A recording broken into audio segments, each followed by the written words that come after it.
Hello, habari za asubuhi. Asa kwema, mambo yanaendaje? Mambo mazuri, unazungumza na Juma Ayo hapa kutoka Crown FM Dar es Salaam. Okay, karibu asa. Asante sana, bila shaka unazungumza na mkuu wa TAKUKURU mkoa wa Tabora. Unazungumza na mkuu wa TAKUKURU. Tunashukuru sana kwa kupokea simu yetu, na simu yangu imekuja kwako mkuu baada ya kuona taarifa hizi siku chache zilizopita mkuu wa mkoa akizungumzia kuelekea mechi ya Simba, mechi ya Yanga na Tabora. Yes, kulikuwepo huko live hivi sasa, na kulikuwepo na taarifa za rushwa kuzungumzwa kuelekea mechi hiyo, mkuu akisema kuna message zinatumwa kwa wachezaji na ameshalikabidhi swala hilo kwenu. Tuthibitishie, umeshapokea taarifa hiyo kutoka kwa mkuu wa mkoa? Swala hilo tunalo. Ndio. Tunalifanyia kazi ya kujithibitisha kabisa pasto kuacha shaka juu ya swala hilo, lakini tunalifanyia kazi. Na mko nayo kwenye mazingira ya namna gani mpaka sasa? Yapo katika mazingira ya kufanywa kazi kuthibitisha tuhuma. Mnaanzia wapi?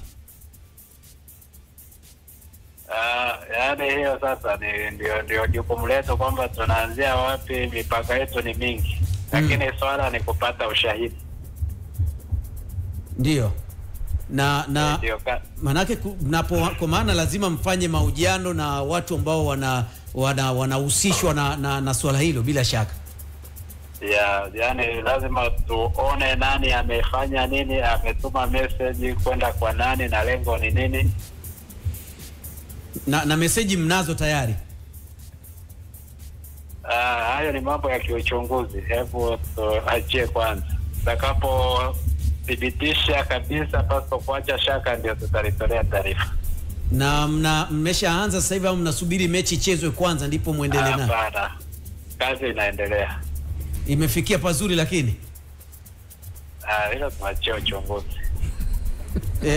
Kuna swali hapa kutoka kwa mwenzangu hapa.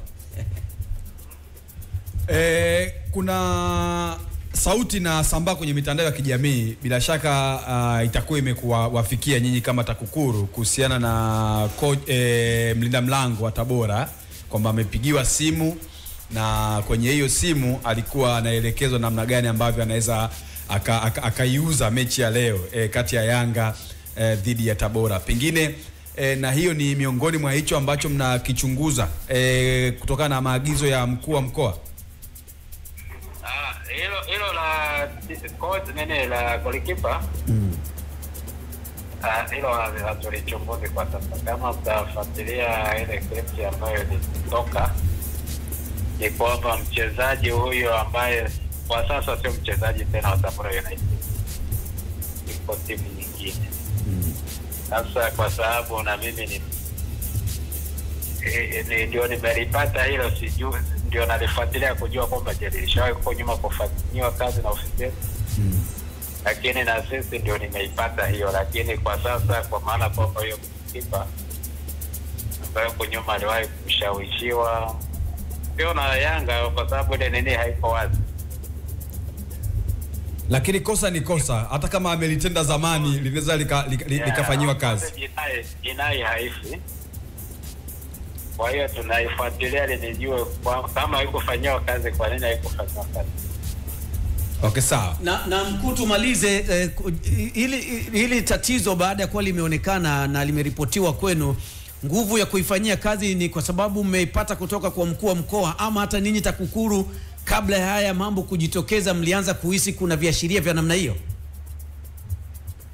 Sisi tunafanyia kazi kwa taarifa bila kujali inatoka kwa mkuu wa mkoa, hata tungeipata kwenye vyanzo vingine. Ndio tunafanyia kazi, sio kwa sababu ya toleo na mkuu wa mkoa, hapana. Na sisi tunapopata taarifa yoyote ile, regardless imetoka wapi, hata kwa mwananchi wa kawaida, ni taarifa kwetu. Na pengine timeline yake inaweza ikawa ni baada ya muda gani mtakuwa mmefikia pazuri ya kutolea ufafanuzi zaidi mlipofikia? Hiyo ni ngumu, kwa maana inahusisha pia utaalamu wa kimtandao, kwa maana message lazima tuwasiliane na vyombo vingine vya kimtandao. Okay. Kuthibitisha, kwa maana kazi yetu ya uchunguzi ni kuthibitisha beyond reasonable doubt. Okay, basi Kwa hiyo kukuambia ni lini za kudanganya. tunakushukuru sana mkuu kwa muda wako na kwa ushirikiano wako kupitia Crown FM na Crown Sports asubuhi ya leo. Karibu sana. Okay, asante sana. Mmemsikia mkuu? Yeah. Mkuu wa TAKUKURU akizungumza na sisi saa 5 juu ya alama. Tukirudi saa 5 tayari. Umeshaenda. Saa 5 muda umekimbia, lakini tukirudi lazima tumsikie RPC.